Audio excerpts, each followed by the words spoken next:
Marami ang nagulat sa lumabas na balita na di umano'y na maalam na ang convicted party list representative na si Franz Castro. Ito nga daw ay matapos atakihin dahil sa saya nito nang malaman na na-impeach na si VP Sara Duterte. Ngunit ayon sa kaanak ni Castro, sinugod lang umano ang kongresista sa ospital matapos nga daw na tumaas ang blood pressure nito at sa ngayon daw ay patuloy pa rin itong nagpapagaling. Samantala narito naman ang video kung ano na nga ba ang latest update sa impeachment ni VP Sara Duterte. Hindi naman mananalo yan si PBBM kung hindi rin kinampanya ni Inday Sara at sila na may aminado na talaga naman kaya nila pinakiusapan ang ating VP Sara na maging VP ni Presidente Marcos, mahihirapan silang talunin si Leni dahil hindi naman nila makukuha yung boto sa Visayas at Mindanao kung wala si VP Sara. At ang duda ko nga, yung mga nakalaan na eleksyon, ang totoo niyan, baka tinulungan pa nga ni VP Sara itong si Leni dahil inamin na yan doon sa hearing minsan na tinulungan din niya itong Risa Ontiveros doon sa eleksyon kung saan finally nanalong Risa Ontiveros. No? Alam niyo naman kasi babae, kapwa babae, nagtutulungan. So kung talagang hindi tumakbo si VP Sara, chances are baka ang sinuportahan pa niya si Robredo dahil babae nga lang. No? But anyway, dahil nga po ang pinakamalaking issue ngayon ay impeachment, at ako naman po ay abogado, veterano sa impeachment, 3 impeachment laban kay Gloria Macapagal-Arroyo at 1 impeachment laban kay CJ Corona, ang pag-usapan natin ngayon ay ang impeachment. Unang-una, ang unang-unang dapat nating masiguro yung mga 215 na lumagda ng impeachment complaint ng mga miyembro ng mababang kapulungan ay personal na humarap sa Secretary General at nanumpa na sila nga ay nagsasampa ng ganyang complaint laban kay Vice President. Bakit? Kasi nakasaad yan sa saligang batas na para umusad ang isang impeachment complaint, dapat ito ay simulan ng isang complaint na inendurso ng isang kongresista at dumaan sa proseso sa Committee on Justice na sufficiency of form and sufficiency of substance. Pero merong pamamaraan para ma-fast track yan. Kung ang isang impeachment complaint ay na-endurso ng at least 1/3 ng mga miyembro ng Kongreso. Pero ang sabi ng ating saligang batas, it has to be a verified complaint. So kinakailangan siguraduhin talaga ng Kongreso na lahat ng nakapirma dyan ay pumirma nga. Hindi po pwedeng e-signature, hindi po pwedeng for dahil ang requirement is verified complaint. So yan ang unang-unang gagawin ng Senado, no? Bilang isang impeachment court. Siguraduhin na talagang lahat ng nakalagda ron ay personal na humarap sa SecGen at lumagda ng impeachment complaint. Now, ang tanong, kung meron ngang 1/3, at ang 1/3 naman is 100 plus lang, no? Ang lumagda ay 215, no? Ang tanong, ano mangyayari niyan? Isinumitin nila yung impeachment complaint nila sa Senado on the absolute last day ng Kongreso bago nag-recess. Ang balik nila ay December 2. Well, nauna ko nang linathala sa aking Facebook na wala nang magagawa. Kinakailangan antayin ng February 2 bago makausad itong impeachment sa Senado. Bakit? Kasi nga, importante na kapag ang Senado ay uupo bilang isang impeachment court, kinakailangan sila manumpa bilang impeachment judges at i-aproban ang rules ng impeachment court. Ang impeachment po kasi ay hindi legislative process. Yan ay karagdagan katungkulan ng mga senador gaya ng katungkulan nila na maging Board of Canvassers sa posisyon ng Presidente at Vice-Presidente kada eleksyon. No? So bagamat yan ay katungkulan ng Senado, hindi po yan legislative function. Hindi yan batas na sumusunod dun sa rule na kinakailangan may 3 readings. No? So kaya nga po kinakailangan manumpa sila sa katungkulan dahil ibang katungkulan ang papel na gagampan ng Senado bilang isang impeachment court. Pero bago ka manumpa at bago ka mag-approve ng rules, kinakailangan merong plenary. Hindi ka naman po pwede mag-plenary nang naka-recess na, no? Dahil ang rule is hindi po pwedeng mag-plenary action ang dalawang kapulungan kung hindi sila nagkakasabay na nagkakaroon ng plenary. At ang plenary pag-recess na ay po pwede lang magkaroon kung merong request ang presidente. Pero nakasaad sa ating saligang batas na yung request for emergency session ay only for urgent legislative matters. At gaya ng aking sinabi kanina, hindi naman po legislation ang pakay ng impeachment court. Ang sabi ng Korte Suprema doon sa kasong hinain ko, no, Roque versus House of Representatives, yung pagtutol namin sa impeachment dati ni Chief Justice Davide, ang impeachment ay sui generis. Hindi siya legislative, hindi rin siya judicial, sui generis, somewhere in between. They sit as judges but in their capacity as legislators dahil sila ay hinalal ng taong bayan. So, talagang kinakailangan mag-antay ng June 2 para umusad ang proseso. Una-una, pagbalik ng June 2, dahil meron ng plenaryo, pwede na silang manumpa bilang impeachment judges. At pangalawa, pwede na nilang approve yung kanilang rules as impeachment court kasi hindi ka naman pwedeng magkaroon ng isang proceeding na walang rules. Ang tanong, paano yan? Matatapos na ang termino ng 19th Congress sa 30 June. At pagdating sa Senado, ibig sabihin yan, kalahati ng mga senador ay mawawala na ng termino, no? At magkakaroon ng bagong 12 na meron na namang fresh term for 6 years. Well, sa tingin ko, ang mangyayari dyan, kinakailangan ma-dismiss ang impeachment complaint. Bakit? Well, alam niyo po, may dalawang desisyon doon kung sa issue na kung ang Senado ba ay continuing body o hindi. Yung isa kasi sinabi na ang Senado ay isang continuing body. Kasi nga, at any time, merong 12 senador na nakaupo dyan. Dahil ang termino nga ng ating mga senador ay 12 years each, pero 3 years apart. So, at any time, meron niyang 12. Hindi po pwedeng mabakante. Pero yung 12 yon, walang magagawa. Bakit? Kasi nakasaad na ang desisyon ng Senado dapat merong quorum. And ang quorum is 50% plus 1. Since wala nga, bakante yung 12 na mga senador, hindi po pwedeng magkaroon ng quorum kung 12 lang ang natitira. Now, of course, hanggang June 30, may 24. Pero ano mangyayari pagtapos ng June 30 na na-expire na yung 12? Well, sa tingin ko, kung gugustuhin nila, pwede silang magdinig ng kaso from June 2 to June 30 na merong 24 senators. Kinakailangan magkaroon silang desisyon by June 30. Bakit ko sinasabi yon? Kasi sabi naman ng Korte Suprema, kung yung issue naman ay yung validity ng mga arrest warrants na in-issue ng Senado dun sa mga tingin nilang nagsisinungaling sa Senado, ang validity ng mga arrest warrants niyan ay hanggang dun lamang sa pagkatapos ng Kongreso kung saan in-issue yon. So in that sense, hindi continuing body ang Senado. Continuing body lang siya by way of legal fiction na hindi nawawalan ng tao ang Senado, hindi gaya ng Kongreso na pag natapos ang termino talaga, bago na talaga lahat, no? Dahil lahat ay magkakaroon ng fresh start ng June 30 noon time. So legal fiction yon na talagang hindi mawawalan ng 12 senador pero for purposes of legal effectivity, hindi continuing body ang Senado pag natapos na ang termino ng isang set of senators at matatapos ito sa June 30 of 2025, panibagong kongreso na yung susunod. Ang tanong, dapat bang dinggin ng susunod ng kongreso ang isang impeachment complaint na nasimulan pero hindi natapos sa previous Congress? Hindi pa ito nangyari sa kasaysayan ng Pilipinas. At hindi ko lang alam kung ito yung nangyari na sa kasaysayan ng Estados Unidos, titignan ko. Pero ang tingin ko, dahil dun sa konsepto na ang buhay ng isang kongreso ay hanggang June 30 lamang, hindi po pwedeng buhayin muli itong impeachment complaint neto kung hindi makadesisyon ang 19th Congress Senators by June 30 of this year. Dahil pagdating ng June 30, 12 noon, ibang kongreso na yon. So kinakailangan ang Kamara de Representante maghain muli ng panibagong impeachment complaint para maaktuhan ng Senado ng 20th Congress. Tanong, hindi ba po pwede na yung impeachment complaint ay kaparehong sinampa nila sa Senado? Hindi nga po eh.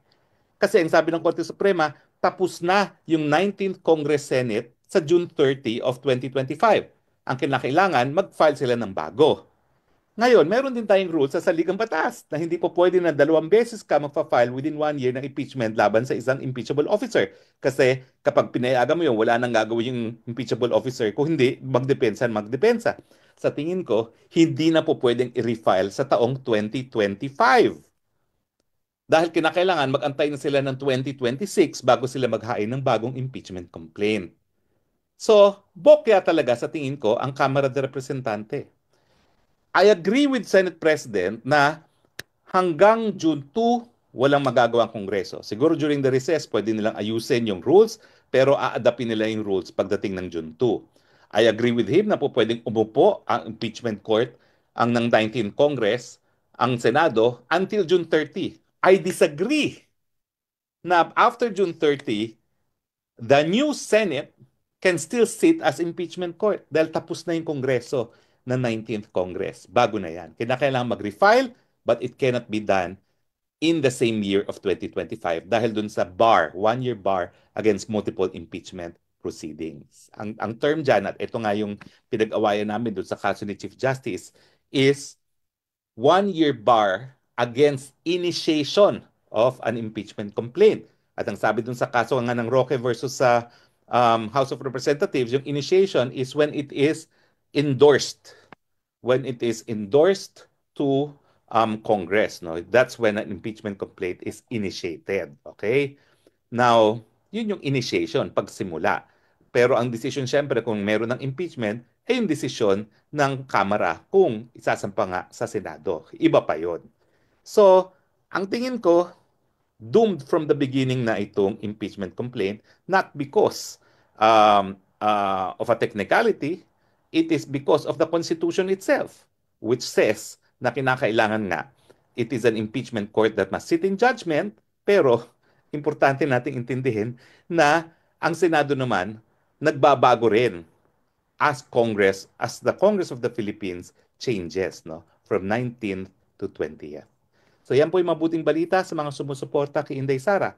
Again po wala pang desisyon ng Korte Suprema sa Pilipinas tungkol dito. Kaya lang ako, ina-apply ko lang yung desisyon ng Korte Suprema doon sa validity ng arrest warrants because of contempt. Kung ang validity ng arrest warrants ng Senado is good only until 30th of June when the current Congress expires, bakit yung authority nila to sit in judgment as an impeachment court will go beyond June 30, di ba? Yung pag-issue ng arrest warrant, that is, well, legislative in character, intended to preserve the institution itself, pero coercive process din yan, di ba? So sa akin, sa tingin ko, parang quasi-judicial in a sense yan, although it is generic as a legislative function, in the same way na generic din yung pag-upo ng mga senador bilang impeachment court judges. So, tingnan po natin kung ano magiging desisyon ng Korte Suprema. Pero kung ako ay kabahagi ng legal team ni VP Sara, yan ang unang-unang lilinawin ko sa Korte Suprema dahil meron talagang dalawang kaso na nagsasabi na the Senate is a continuing body and the Senate is not a continuing body for processes issued by the Senate. Abangan natin ang desisyon ng Korte Suprema. Ating pananagutin kung kaninong makating kamay yung nagpuno ng mga patlang ng mga blanco diyan sa Bicameral Conference Committee report. Hanggang ngayon, palaisipan, babae ba yung may makating kamay na yan? Lalaki ba yung may makating kamay na yan? Grupo ba sila? Marami ba sila? Malaman natin na bukod ba dito sa Bicameral Conference Committee na tinatawag na third house or third chamber, meron pa bang fourth house or fourth chamber na higit makapangyarihan sa mababang kapulungan at sa Senado? Sapagkat hinayjack po nila yung proseso, yung tamang proseso ng pagpasa ng budget. Kaya po kahapon ay naisumite na po yung ating sulat diyan sa Secretary General ng House of Representatives. Ito po yung kopya. May tatak po ito.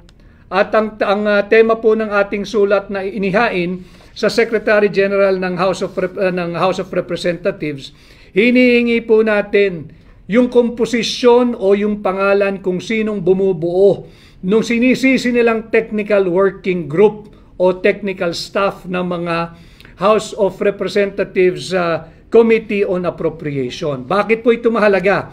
Sapagkat matatandaan ninyo, sinisisi ni Stella Kimbo na ito po ay pinuno, yung blanco, ay pinuno nung mga technical working group, yung mga miyembro, o pinuno nung technical working staff, yung mga kaawa-awang empleyado, na alam ko yung empleyado ng House of Representatives, kayo po'y matitino, mararangal, honest, yung miyembro ng technical working group. Subalit kinakailangan ko lang hingin ito bilang proseso sa aming pagbubuo ng kasong kriminal. Laban diyan sa kung sino man yung mga nakialam dito sa ating budget sapagkat hindi po katanggap-tanggap na 6.325 trillion pesos na pera nating mga Pilipino ay pinaglalaroan lamang ng iilang elitista at korap na politiko. At bukod po dyan, sumulat din po tayo. Yung sa House po ay natanggap ito kahapon ng 11 o'clock ng umaga. At yung doon naman po sa Senate Secretary, kay Senate Secretary Renato Bantug Jr., sumulat din po tayo na humihingi din po ng mga pangalan, ito po yan, ng mga miyembro ng Technical Working Group ng Senado at hinihingi nga po natin ito para naman makita rin natin sino ba yung bumubuo ng Technical Working Group ng Committee on Finance ng Senado. Dahil nga sinisisi nga nila yan Natatandaan nyo yung isang senador na naguhugas kamay, hindi raw po niya nabasa at hinayaan na lamang niya yung mga staff niya magpuno ng mga blanco. Kaya nga sabi natin, i-demote mo yung sarili mo, i-promote mo yung staff mo. Ikaw ang maging staff, sila ang maging senador. Total, hindi mo ginagawa yung sagradong mandato ng iyong tanggapan bilang senador na pahalagahan, bantayan at susuriing mabuti yung pera at kaban nating mga Pilipino. Ganon din ang ating mga abogado ay nag-file po ng motion kahapon at kanina diyan po sa Korte Suprema. Hinihingi po ng ating mga abogado na makapag-issue ng subpoena duces tecum. Ano po ibig sabihin nun? Humihiling po yung ating mga abogado sa Korte Suprema na utusan ang Senado at ang Kongreso, lalo na ang Kongreso, yung mababang kapulungan, yung House of Representatives Bills and Index Service, ilabas ninyo yung enrolled bill. Sapagkat kausap ko lamang ho kanina si Congressman Sid Ungab, yung aking kapwa petitioner at maisog na kinatawan ng 3rd District ng Davao, si Congressman Sid Ungab. Hanggang sa ngayon ay wala pong maipakitang enrolled bill ang mababang kapulungan. Humiling na po tayo sa Korte Suprema mag-issue ng subpoena para ilabas yung original copy ng enrolled bill. Ito po yung ating motion. I-final din ito kahapon. So tuloy-tuloy po yung ating kaso, hindi po natin pinababayaan ito at ating patuloy na pinasisinungalingan yung sinasabing itong usapin sa budget ay political lamang. Hindi po. Criminal po ang pinag-uusapan natin.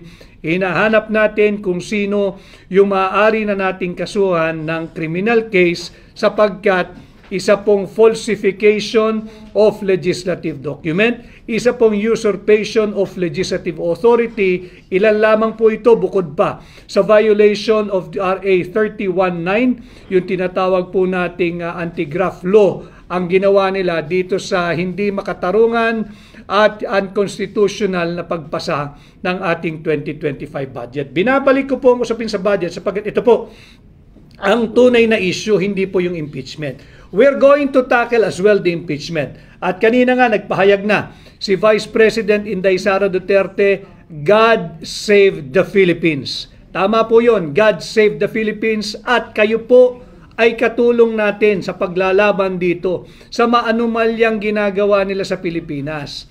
Ninanakaw po ang pera nating mga Pilipino. Hindi po natitigil dyan. Bukod sa pera at kaban ng yaman nating mga Pilipino, pati ang posisyon ng pangalawang Pangulo ay nanakawin din nila. Nagyayabang ang mababang kapulungan, halos magti-300 na raw po na kongresista ang pumirma dito sa impeachment laban kay Vice President Inday Sara Duterte. At alam po ninyo, yung 300 na yan, wala po yan. Sapagkat ninanakaw nila ang sagradong mandato ng 32 milyon, ulitin ko 32 milyong Pilipino na tumangkilik at nagtiwala kay Inday Sara Duterte para maging pangalawang Pangulo nating lahat. Ninanakaw po ito ng iilang elitistang mambabatas. 300, lagay mo ng 300 silang pumirma riyan o less than 300. 300 na elitistang mambabatas ang ninanakaw ang posisyon ng pangalawang Pangulo sa 32 milyong Pilipino na malaya, democratically, lawfully, legally, and constitutionally elected Inday Sara to be our Vice President. So ito po ang ating bantayan. At uulitin ko, babalik ko po kayo sa sentro, ang ginawa nilang impeachment case laban kay Inday Sara ay isang malaking distraction. Linalansi po tayo, linalayo sa higit na malaking usapin, yung unconstitutional 2025 budget. Sabi po ni Vice President Inday Sara Duterte, sa huli, ang tagumpay ay ang sambayanang Pilipino. And I agree with her. At yung kanyang sinasabing panawagan, God Save the Philippines, lahat po tayo kumilos. Lahat tayo kumilos. Nakakatawa, meron pong basihan doon yung insurrection sa impeachment sa kanya. Meron pang sedition dahil daw siya nagsalita sa isang rally na nagpapahayag ng kanyang saloobin laban sa napakaraming katiwalian na ginagawa ng Marcos administration. Wala pong insurrection doon. Ang insurrection po ay may mga armadong tao na sa kalsada na nananawagang pabagsakin ang gobyerno. Meron na ho ba kayong nakitang may armas na nagrarally diyan sa kalsada na nananawagan na pabagsakin ng gobyerno? Wala rin pong sedition doon sapagkat meron na bang isang malaking kaguluhang naganap at ang sinisigaw ay patalsikin si Bongbong Marcos. Ito po yung mga elemento ng kasong insurrection at sedition. Makikita natin na talagang hindi pinag-aralan, hindi naman natin sila talaga asahan dyan. Talagang winawalang hiya po nila, linalapastangan at sinasalaula ang rule of law. They do not uphold, they do not respect, and they do not defend our Constitution. Yan naman o, ang advokasya sinusulong at hinihingi ng hakbang ng maisog. We have always been calling for the upholding, the respect, and the defense of our Constitution. Yan ang ating hinihingi. Kaya Van Laces Laquinta, tama ka Van, 32 million Filipinos na pumili at bumoto kay Vice President Inday Sara Duterte laban sa 215, tawagin na natin sila mga AKAP boys. 250 na AKAP boys or Ayuda boys. Hindi po sila pumirma sa ngalan ng prinsipyo. Sila po ay pumirma sa ngalan ng AKAP at AYIX. Si Zermizak Nicosia. Pumirma lang ang mga buhaya dahil sa pera. Kay Miriam ay Hirose o Hirose. Nililihis tayo, Miriam, kaya wag tayong pumayag. Binabalik kong usapin, sinisentro ko uli dito sa na maanumalyang 2025 budget. Kaya payakap nga, Senator Vic, ipagpatuloy po ang kabutihan mo para sa bayan natin, para mawala ang mga buhaya at mag-iingat po kayo. Tama po yun. Marami pong nagpapaalala sa akin na dagdag ingat at baka meron tayong mga banta sa buhay. Alam po ninyo, ang proteksyon ko ay kayo. At pinasisimple ko at I'm trying to simplify itong mga importante at tila malalalim na usapan para lahat po tayo ay bahagi at maging bahagi, marinig po tinig ninyo dahil ito po'y usapin hindi lamang ng mga nasa gobyerno, hindi lamang ng mga nasa politika. Usapin po ito ng bawat Pilipino sapagkat pera ninyo ang pinaglalaroan ng mga tiwaling mambabatas. So ito nga po, itong transmitted na yung articles of impeachment laban kay Vice President Inday Sara Duterte. Bagamat ito po ay isang diversyon, nais ko lang pong ibahagi sa inyo yung aking personal na opinion bilang Pilipino, bilang abogado, bilang maisog. Alam mo ninyo, ang transmit nila ay yung 4th impeachment complaint. Yung pang-apat, hindi ba't naririnig ninyo lagi na pagka ang impeachment ay within a period of 1 year, isa lamang ang maaaring proseso? May period po yan eh. Ano na po nangyari doon sa unang 3 impeachment complaint? Bakit inuna yung 4th impeachment complaint? Sasabihin nila kasi nakakuha na ng higit sa 1/3. Wala po tayong debate ron. Pero titingnan po ninyo yung date. Tingnan nyo yung date kung kailan final. Tingnan ninyo yung oras kung kailan final. Certainly, absolutely, I'm sure, nauna po yung complaint 1, 2, 3 bago yung 4. Bakit naunang itrinansmit yung pang-apat? Yan po ay paglabag doon sa constitutional process. Kinakailangan unahin mo yung number 1, yung number 2, yung number 3. Hindi pa po nila nadirinig yun. Hindi pa nila nadedesisyonan pagdating sa form and substance. Kaya po ako, sa aking pananaw, ay hindi po ako naniniwala na tamang proseso yung 4th complaint ang kanilang na-transmit agad-agad sapagkat meron pong naunang 3 complaint.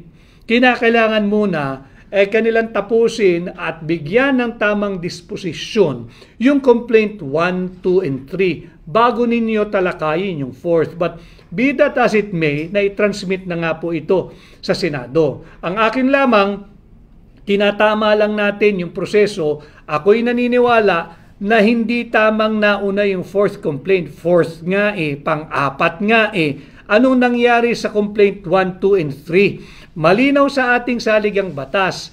Sa loob ng period of 1 year, isang impeachment complaint lamang ang tatalakayin.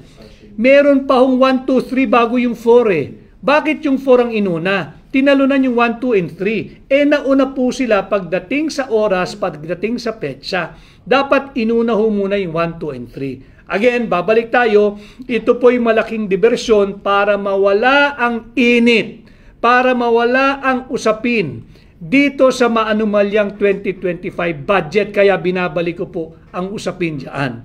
Kaya Van, sir, ano pong update sa SC about the 2025 budget? Kagaya po nung nasabi ko kanina, naglabas na po ng kautusan ang Korte Suprema, inaatasan ang Senado, ang mababang kapulungan at ang tanggapan ng Pangulong sumagot doon sa ating demanda laban sa constitutionality o kini-question ang constitutionality ng 2025 budget. Ito po'y linabas nila, I think, nung Wednesday. Naglabas po ng kautusan ng Korte Suprema, binibigyan ng non-extendable 10-day period ang Senado, ang House of Representatives at ang tanggapan ng Pangulo na sumagot doon sa ating demanda laban sa 2025 budget. At ganun nga din yung nasabi ko kanina, sumulat na po tayo sa Senate Secretary at dyan po sa Secretary General ng House of Representatives. Hinihingi po natin yung mga pangalan ng mga empleyado ng Senado at ng House of Representatives na bumubuo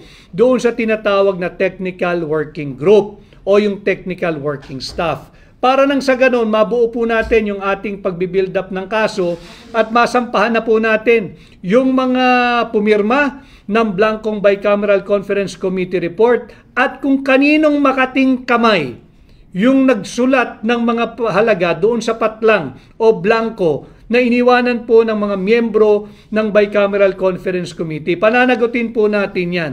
At sumulat na rin po tayo dito sa Korte Suprema, nag-file po ng motion ang ating mga abogado na humingi ng makapag-issue ng subpoena duces tecum. Ano po yun? Hinihiling po namin sa Korte Suprema na utusan ang House of Representatives, Bills and Index Service, ilabas ninyo yung enrolled bill kung meron. Pero base sa aking pakikipag-ugnayan kay Congressman Sid Ungab, si Congressman Sid Ungab, ulitin ko 2 beses itong naging chairman ng Committee on Appropriation, 1 beses naging vice chairman ng Committee on Appropriation at naging chairman din po ito ng Committee on Ways and Means ng House of Representatives. Marunong po ito heavyweight ito pagdating sa pagpasa ng budget. Alam niya ang tamang proseso at nagkausap po kami kanina, wala hong maipakita, walang mailabas na enrolled bill ang House of Representatives Bills and Index Service. Mahalaga yon sapagkat yung pinakita po namin sa inyo mga blankong Bicameral Conference Committee report na ratified, signed, approved, and filed doon sa House of Representatives Bills and Index Service, kinakailangan pareho sila nung enrolled bill. Pag yung enrolled bill may laman, kinakailangan may managot sapagkat tapos na po yung proseso Ang gagawin na lamang doon, ipiprint na lang. Kaya hinihingi natin yung kopya ng enrolled bill na hanggang sa ngayon ay hindi nila mailabas. Kaya tumakbo na tayo muli sa Korte Suprema. Nag-request po tayo through isang motion na mag-issue ng subpinahan na yung Bills and Index Service ng mababang kapulungan, ilabas yang enrolled bill na yan. Yan lang naman ho yan Ang usapin dito, simple. Ilabas niyo yung enrolled bill. Ibangga natin doon sa blankong BICAM report. Magkakaalaman ho yan. Ilabas ninyo yung General Appropriations Bill. Kahit yun, ipakita din ninyo, matetrace po natin yan. Tama si Pangulong Duterte. Huwag ninyong paglaruan ang transaksyong gobyerno. Napakaraming papel po niya, napakaraming kopya. Hindi ninyo mapeperpekto ang inyong krimen. Ito na nga, inahabol namin kayo sa ngalan ng transparency and accountability. So yun yung update natin. Tuloy-tuloy po tayo. Hindi tayo magbibigay ng kahit na anong espasyo sa ngalan ng transparency and accountability. Si Christy Albert, Attorney Vic, all the way po, support namin sa inyo. Salamat. We love you. Ingat po kayo sa lahat ng kalaban. Marami po sila. Marami po sila, pero mas marami po ang sambayan ng Pilipino. Marami po kaming mga nagmamahal sa inyo. Mabuhay po kayo. Maraming salamat, Christy Albert. Kay Balitang Hopya Mani Popcorn, ambulance chaser ka daw, sabi ni Cheese. Napanood ko yon. Mali lang yung tanong kay Cheese ng reporter at hindi sila nagkaintindihan. At magkaganoon pa man, I don't think that deserves even a scant reaction from me, sapagkat the real issue here is bakit ka nagpasa ng blankong bicameral conference committee report? Yan ang ating sagutin. Yung mga pumirma dyan sa Bicameral Conference Committee Report, pinakita namin yung listahan. Senador at kongresista, si Kimbo, Stella Kimbo, ang tagal-tagal nyo na dyan sa Kongreso. Ganyan ba kayo magpatakbo ng trabaho ninyo? Pumipirma kayo, nag-a-approve ba kayo ng isang panukalang batas na blanco? Yan ang sagutin ninyo. Hindi tayo mag-resort sa ad hominem o name calling. Hindi po tayo apektado dyan. Ang usapin dito, magpaliwanag kayo. Ilabas ninyo yung kopya ng enrolled bill.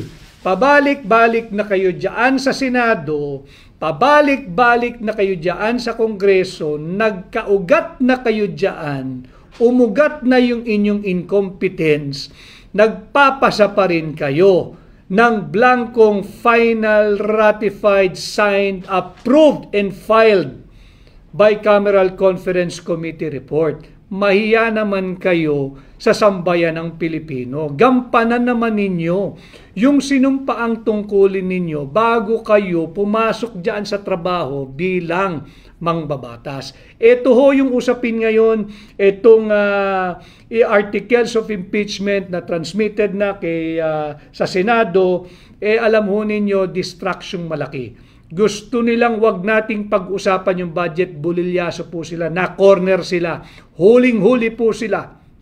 Kitang-kita, unang sinabi, nagsisinungaling daw si Pangulong Duterte. Sinong sinungaling ngayon? At nung naiipit na, iba na kwento, wala raw pananagutan ng Executive Department. Akala ko ba fake news kami? Akala ko ba malisyoso kami? Bakit ngayon ang kwento nyo na wala kayong pananagutan at problema yan ng Legislative Department? Nagtuturoan na ho sila at habang sila ay naghigit na nagpapaliwanag, lalo po silang nalulubog at kinakain ng kumunoy na sila rin ang sarili nila ang gumawa. Kay Mike, Attorney, di ba may 10-day rule po sa impeachment filing before yan ipasa sa Senate? Means mali ang process. Yung 10-day po kasi na o-override yan pag nakakakuha sila ng 1/3 na pirma. Higit nga po sa 1/3. Wala pong debate ron, bigay na natin sa kanila yon. Yung sa 4th complaint, ang tanong doon, the better question to my mind, I believe, bakit inuna yung 4th, nakabinbin yung 1, 2, and 3? Nandun po sa rules yun eh. Pag may nauna, you have to first deal with the first 3. I-dispose ninyo ng maayos. Wala pa akong pandinig eh. Hindi pa dinidinig if it is sufficient in form and substance. Nauna po yung 4th complaint. Hindi pa, sa aking pananaw bilang abogado, illegal po yung ginawang proseso. Sapagkat nauna yung complaint 1, 2, and 3 in terms of the date stamped on it and in terms of the time that it was received. Kailangan first things first, unahin muna yung complaint 1, 2, 3 bago yung 4. Pero alam naman natin nanakawin nila yung pangalawang Pangulo kay Vice President Inday Sara Duterte. Nanakawin ng 300 elitistang mangbabatas ang mandato ng 32 milyong Pilipino. Nanakawin po nila yan. Hindi lang pera natin ang ninanakaw nila, pati po ang posisyon ng pangalawang Pangulo. Kay Kuen Pegon, Attorney, pwede bang gamitin yung video nung Kong sa Caloocan para mapawalang bisa ang impeach? Hindi ko alam kung ano yung video na yon. Pasensya na ho kayo. Kay Nurulaji Caron Kader, Attorney Vic, meron ba kaming ipangamba sa impeachment ni Vice President Sara? Lahat po tayo dapat mangamba sapagkat nagkampi-kampi yung mga elitistang mangbabatas at yan nga ho ay nanakawin. Kita rito, lantaran, pati ang pangalawang Pangulo ay nanakawin nila. Pati yung mandato ng 32 milyon, kaya paulit-ulit ho ako 32 milyong Pilipino ninanakawan ng 300 mambabatas. Huwag ho tayong pumayag. Mag-ingay kayo, and I agree also with this statement given by Vice President Inday Sara Duterte during her press briefing this morning. Nag-iiba na ho yung anyo ng pagbibigay ng protesta. Hindi na rin po na niya, sabi nga niya, kahit kami sa Akbang ng Maisog, we do not encourage yung lalabas po tayo sa kalsada dahil alam ko ho yung nararamdaman ninyo. Pag isang araw hindi kayo nagtrabaho, wala po kayong kikitain. Pag wala kayong kinita, hindi kayo makakapag-uwi ng pagkain sa inyong hapagkainan. Kawawa ang inyong mga anak.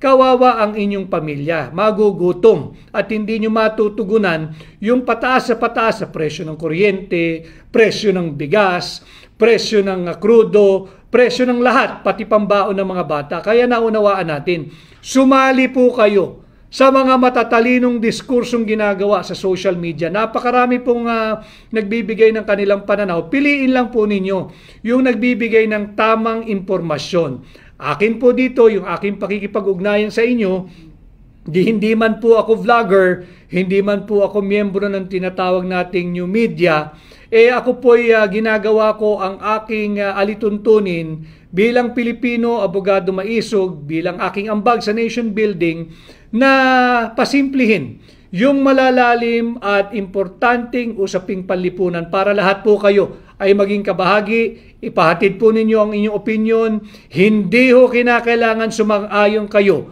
sa aking pananaw, pero importante meron kayong paninindigan, meron kayong opinion, meron kayong stand. Kay Nick, buong family ko po iboboto kayo, attorney. Shout out from Cebu. Nick of Cebu, maraming salamat pati sa iyong pamilya. Kay Japs Palad, we support you, Attorney Vic and Duterte. Marami pong salamat at sa ngalan din ni Pangulong Duterte, maraming salamat sa inyo. Kay Jen Tampoli, mananalo si VP Sara dyan, lakitiwala namin mga OFW sa kanya. Shout out po sa lahat ng mga overseas Filipino workers. Shout out po sa lahat ng Pilipino na nanirahan na sa iba't ibang panig ng ating mundo. Umaabot po sa akin yung inyong mensahe. Nangangamba po kayo, nalulungkot kayo. Tama rin yung sinabi ni Vice President, Pangulo na tuloy tawag ko, kay Vice President Inday Sara Duterte, nakakahiya na ang estado ng ating bansa kung iahambing mo at ipapahatid mo doon sa pag inilagay mo sa global stage. Tama po yun. Sinisira tayo ng mga tiwaling politiko, pinagwawatak-watak, wag po tayong pumayag. Let's push them back. Si Raquel Olandesca, hello Attorney Vic, watching here in Bacolod City, you have my vote. Thank you Raquel. Kebao_gum, Attorney, maraming non-partisan ng tahimik lang pero buo suporta namin sa inyo.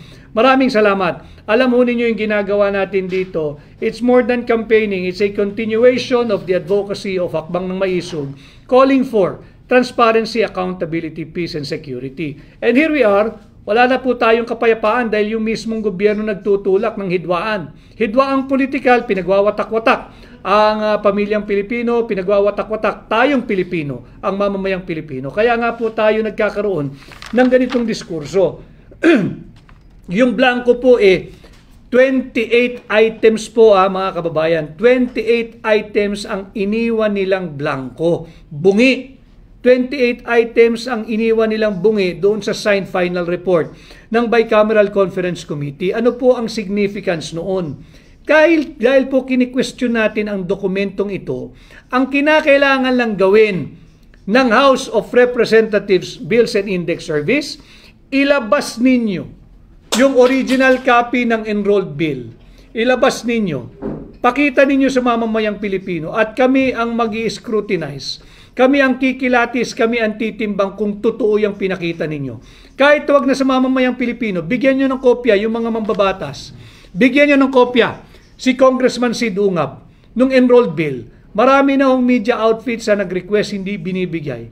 Alam mo ninyo, pagkatapos ng pag natatakan na yung pinakita namin sa inyo, na filed na yung final bicameral conference committee report, I was told that in 5 to 10 days dapat to may kopya na. Anong araw na po ngayon? December 11 pa ho nila final yan. Mag-iisang buwan na, sa darating na Tuesday, February 11, wala pa rin ho silang maipakita. Sabi po ni Vice President na pag-iwanan na tayo, gaano kalala ang Pilipinas ngayon? Malala ang Pilipinas, kaya nga ang tugon niya, pag tayo'y tumuntong doon sa global stage, nakakahiya na ang estado nating mga Pilipino dahil sa politika, dahil sa mga nangungurakot sa gobyerno na pag-iwanan na po tayo. Kay Miss Ilongga, hi Miss Ilongga, my colleagues in education, full pledge na boboto sa inyo lahat, Negros Occidental. Maraming salamat Miss Ilongga. Basta Ilongga, hindi na raw po gwapa kundi isog. Basta Ilongga, maisog. Maraming salamat yung ating mga kaibigan diyan sa lalawigan ng Iloilo. Mabuhay po kayo. At yun nga ho, kay May Moreno, dapat araw-araw mag-live kayo, Attorney Vic, about vice scam kasi natatabunan na ang ibang issue. Hindi po tayo papayag, May. Pagpaumanhin po ninyo, kagaya po ng sinabi ko sa inyo, hindi naman po ako miyembro ng new media, hindi naman po ako vlogger, sinisikap ko po makipag-ugnayan sa inyo.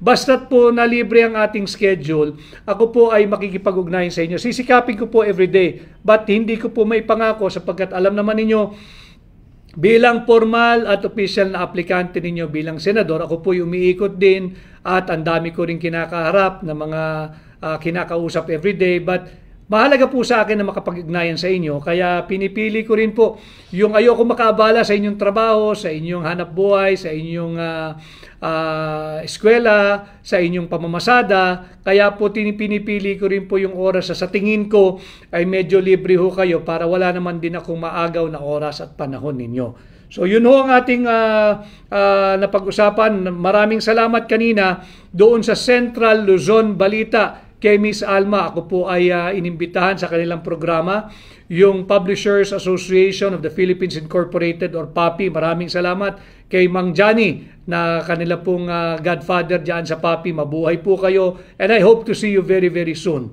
Kay Manman, Attorney Vic, dati ayaw mo magpa-drug test si BBM. Ngayon gusto mo na. Manman, itutuwid ko muna yung iyong opinion.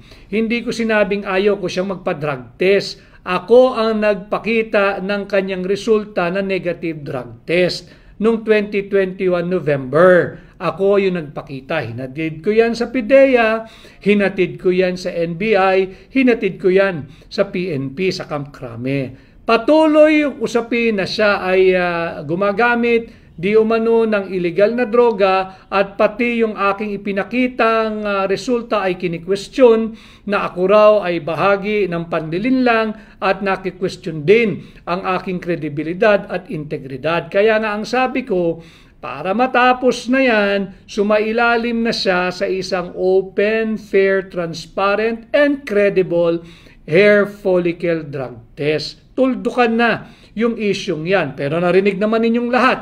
Nung siya'y tinanong ng GMA7 reporter, ang sagot niya, hindi lang isang no, dalawang mariin na no. Ayaw niyang sumailalim sa isang open, fair, transparent, and credible hair follicle drug test. Kayo na ang magbuo ng sarili ninyong opinion bakit ayaw niyang sumailalim diyan sa isang pagsusulit pagdating sa droga. Kayo na ho ang bumuo ng inyong opinion. Aking ginagawa, ang pagiging tinig ninyo, pinapahatid natin, Ipinaglalaban natin kung anong nararapat at ano yung naaayon sa ating saligang batas. So yun nga ho, ang sabi po ni Vice President Inday Sara sa tanong na do you feel betrayed? Ang sagot niya, wala siyang pakiramdam. Dahil wala naman siyang relasyon sa mga politiko at kahit siya Vice President na, ang kanyang circle of friends ay hindi mga politiko. At tama yun sapagkat yung kaibigan niya bago siya maging Vice Presidente, nakakatiyak siya. Totoong mga tao yun na nagmamalasakit sa kanya at walang interes na isusulong kung hindi protektahan siya. Kay Pablo, lakas mo po dito sa Cebu, especially sa Balamban, Cebu. Naku Pablo, nakakatuwa yung iyong mensahe. Tulungan po niyo ako mangampanya. Kay Sunny, we will vote for you from the province of Bataan. Maraming salamat Bataan. I was just there 2 days ago. Kay Ludi62, okay ang sked ng live mo po habang naghahaponan, nanonood kami sa iyo. Tama po yun, kaya rin po pinili ko yun dahil kagaya ninyo, ako po'y dumaranas ng traffic araw-araw. Alam ko yung oras ng traffic. Ano pong oras ng traffic? Lahat ng oras traffic. Pero lalo na yung 5 to 7, 5 to 8 dahil yan po'y uwian. At syempre yung umaga, hatiran sa eskwela, papasok sa opisina, traffic din po yan. But ngayon 24/7 na rin ang traffic sa Pilipinas. Kay Maricres Marapon, shout out sir, shout out kay Maricres Marapon, salamat sa iyong pagsubaybay at pakikiisa. At salamat din po pala, nung isang araw, nung huli po tayong nag-live ay napakarami pong bagong followers at ako po'y nagulat. Kaya po ako'y nagiging maingat lalo dito sa ating diskurso sa inyo sapagkat dami pong sumusubaybay. Ako ho ay ang dami ko nakakasalamuha everyday and I'm surprised na nagsasabi sila'y nakasunod o nagfa-follow dito sa ating pahina. Kaya lalo kong pinaiigting yung aking mga impormasyon at mensaheng binabahagi sa inyo. Dito po ay walang fake news. I'm trying to deliver important information that are relevant, that are timely, that are correct. At I'm trying to share with you my incisive and analytical and cerebral assessment and analysis ng mga nangyayari po sa ating lipunan. Kay Romel, ikakampanya kita attorney sa mga pamilya ko from Masbate. Solid kami sa imo. Salamat Romel, dagang salamat sa iyo Romel. At balik po tayo sa issue ng budget Meron pong nagtanong kanina yung sa food security emergency doon po sa bigas. Hindi rin po ako sang-ayon doon dahil magdedeklara ka lang ng food emergency or food security pagdating sa bigas kung merong shortage. May shortage ba ng bigas? Apaw ho ang bigas Bumabaha po ang bigas Magpunta po kayo sa Davao. Bumabaha po ang bigas doon. Pinamimigay ng mga politiko sa kanilang naisin na talunin si Pangulong Duterte bilang mayor. Hindi po sila mananalo doon. Bumabaha po ng bigas sa Davao. So, bakit tayo nagdeklara ng food emergency or food security sa bigas? Pangalawa, sumisirit pa ho ba ang presyo ng bigas? Dapat to pagka may shortage na talagang na-determine na may shortage or kakulangan o kaya talagang sumisirit ang presyo ng bigas. Sobra-sobra po ang bigas Kahit sa pandaigdigang merkado, sobra-sobra po ang bigas. Andito na nga po sa Pilipinas Binagsak nila yung taripa from 35% ginawang 15%. Yung binaba po ng taripa, dapat po yung savings sa mga nag-aangkat. At yung savings na yun, dapat nakikinabang ang ordinaryong Pilipino. Baliktad yun nangyari. Bumaba na yung taripa, di kumita na ho yung mga nag-aangkat, yung mga trader. Kumita na, hindi po, wag na yung retailer, walang kita po yung retailer Binagsak na yung taripa, kita na po doon. Yung mga importer, pati smuggler, kita. Pagdating po sa merkado, mataas pa rin. Triple po ang kita nila Ganon po kasalbahe ang nagaganap ngayon sa ating lipunan. Kawawa ang consumer.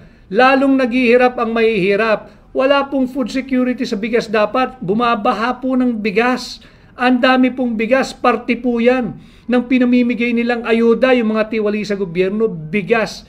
magpunta po kayo sa probinsya, apaw po ang bigas.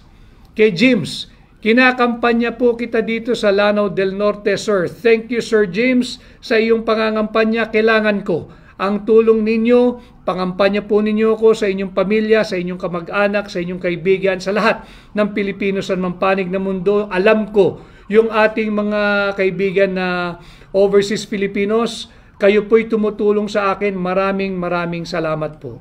Kay Soloista, Attorney, totoo ba mas maiwan? Mas masakit maiwan ng karelasyon kaysa ma-impeach. Si VP kahit may pinagdadaanan, mabiro pa rin parang tatay niya. Alam mo ninyo, kaya nga sabi ko, maisog na haharapin ni Vice President Sara Duterte itong impeachment laban sa kanya. At yung sinabi niya, totoo po yun.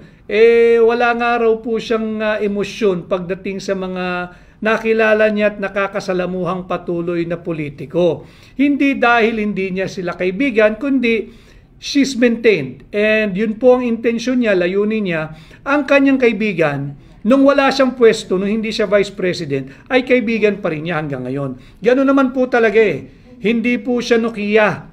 Hindi po siya user-friendly. Yun po ang tunay na tao. Kaya kahanga-hanga yung attitude na gano'n ni Vice President Inday Sara Duterte. Yun din po ang tanong sa kanya Bakit sa tingin niya ay napakabilis pirmahan yung impeachment laban sa kanya? Ang tugon nga po niya, dahil wala naman siyang personal na relasyon sa mga politiko. Kilala niya, nakakasalamuhan niya bilang pangalawang mataas na opisyal ng ating bansa, pero hanggang dun lang. Hindi niya talaga kaibigang malalim dahil ang kanyang circle of friends, pinanatili niya yung mga kasama niya nung araw pa.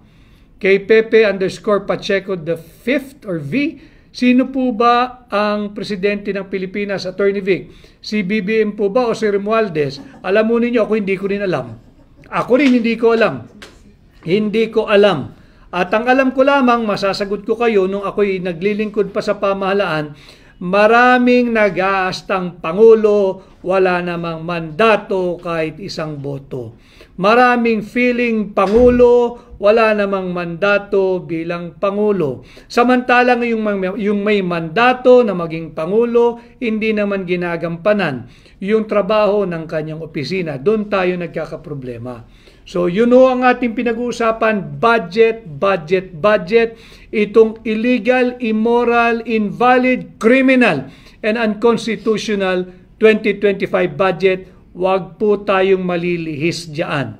KEA, ask ko lang po if sang-ayon po kayo sakaling tatakbong presidente si Vice President Sara Duterte. Yes, I will support Vice President Inday Sara Duterte should she run, eventually decide to run for president. Siya naman po talaga ang incoming na, kaya siya sinisira Yung kanyang pamilya, yung kanyang pagkatao, sinisira nung isang taong nangangarap maging Pangulo kahit walang kapana-panalo. At para maabot niya ang kanyang ang pangarap na talaga namang imposible, sinisira niya ang ating sistema ng demokrasya, sinisira niya ang sambayan ng Pilipino, sinisira niya ang iba't ibang ahensya ng gobyerno para lang matupad ang kanyang pangarap. So dito po tayo uli sa budget, ulitin ko, update tayo.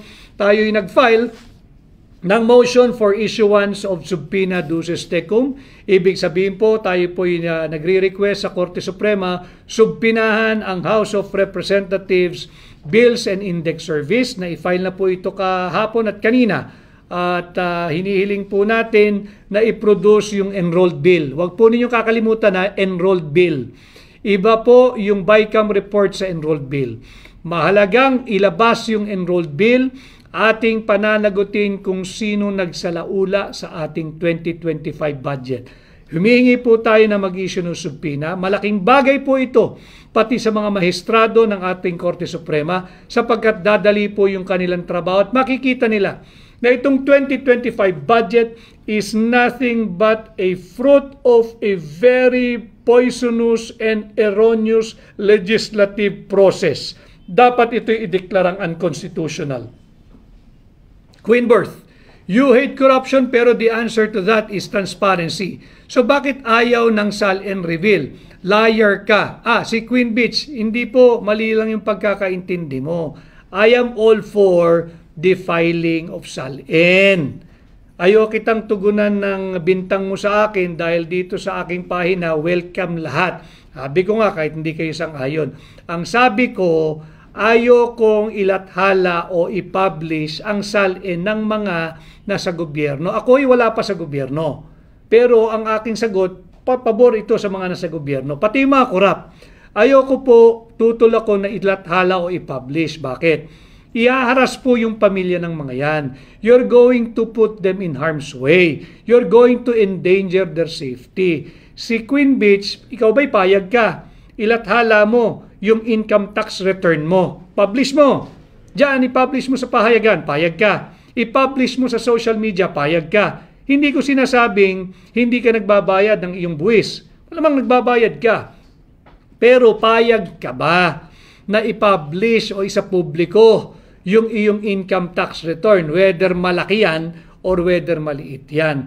Tanungin mo, yung iyong kung negosyante ka, yung kapwa mo negosyante, payag ka ba na ilathala yung ating mga income tax return? Kung ikay na may napapabilang sa ilang bilyonaryo sa ating bansa, tanungin mo yung kapwa mo bilyonaryo, payag ka bang ilathala yung income tax return mo? Kung katulad ka lang namin, ang marami kong followers dito na ordinaryo manggagawa, tanungin mo, payag ka ba na ilathala yung income tax return mo? Yun ang ating tinututulan, hindi yung SALN. Sapagkat ako, kagaya ko, nung ako ay naglilingkod sa pamahalaan, nag-file ako ng aking SALN. Nandyan yan sa tanggapan ng Pangulo, nag-file ako ng SALN.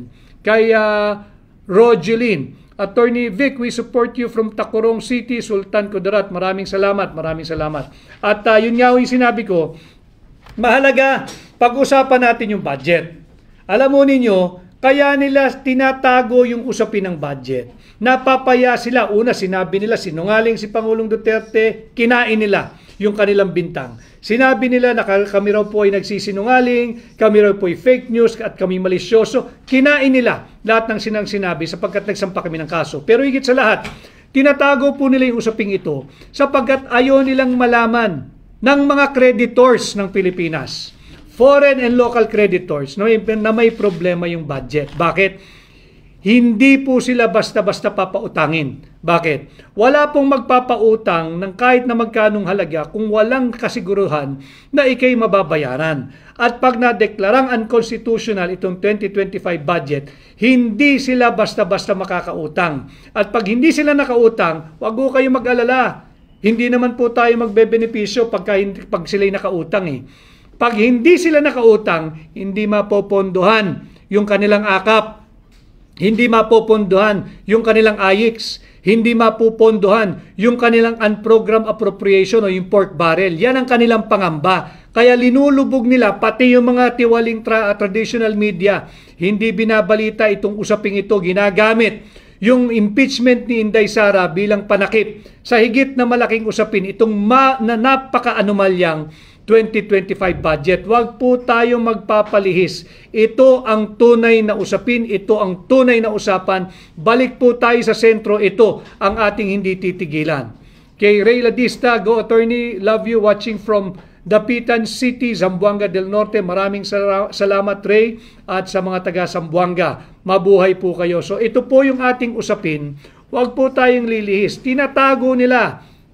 Pinagtatakpan nila na corner na sila. Hindi nila may paliwanag itong illegal, immoral, criminal na 2025 budget. Ilabas ninyo yung enroll bill. Si Stella Kimbo, yung mga taga Marikina, mag-isip-isip po kayo. Mag-isip-isip kayo. Yung 1+1 ng taong yan ay maabot po ng 6.325 trillion. Kahit napakaraming blanco, nasagot niya yung final amount ng ating budget. Yan ang ating pananagutin. Ilabas ninyo yung kopya ng enrolled bill. Again, ito'y authority sa usaping budget. Congressman Sid Ungab confirmed to me just a moment before I went on live na wala hong ipinapakita at walang inilalabas ang Bills and Index Service ng House of Representatives nitong enrolled bill. December 11 pa ho na i-file yung BICAM report na final, ratified, signed, and approved. Ngayon po ay ilang araw na lang, mag-iisang buwan na walang maipakitang enrolled bill. Yan po yung hinihingi natin sa Korte Suprema, na mag-issue na ng subpoena, ipalabas at dadali po yung ating trabaho at paghahanap ng transparency at accountability. At sumulat na rin po tayo, we humbly requested yung kopya po, yung pangalan ng bumubuo ng Technical Working Group ng mga empleyado ng House of Representatives Committee on Appropriation. Sumulat na rin po tayo sa Senate Secretary, hinihingi po yung pangalan at listahan ng mga empleyadong bumubuo, yung mga kawani ng Senado na bumubuo ng Technical Working Group or Technical Working Staff ng Committee on Finance ng Senado. Dahil po binibuild up na po ng ating mga abogado yung kaso laban sa mga tiwaling mangbabatas. At tuloy-tuloy po tayo, hindi po natin lulubayan ito, kaya ako po binabalik sa usapin ng budget. Balik po tayo sa sentro. Pinagtatakpan nila, wag po tayong pumayag.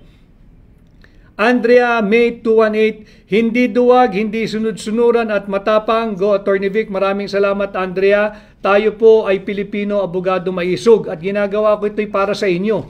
Ako po'y nagiging tinig ninyo at umaasa sa inyong tulong at proteksyon sapagkat alam ho ninyo hindi rin naman biro at mapanganib ang magsabi ng katotohanan. Subalit tayo po'y bilang Pilipino dapat bahagi tayo ng mga importante at mahalagang usaping panlipunan katulad ng anomalous, illegal, invalid, immoral, unlawful, and unconstitutional 2025 budget.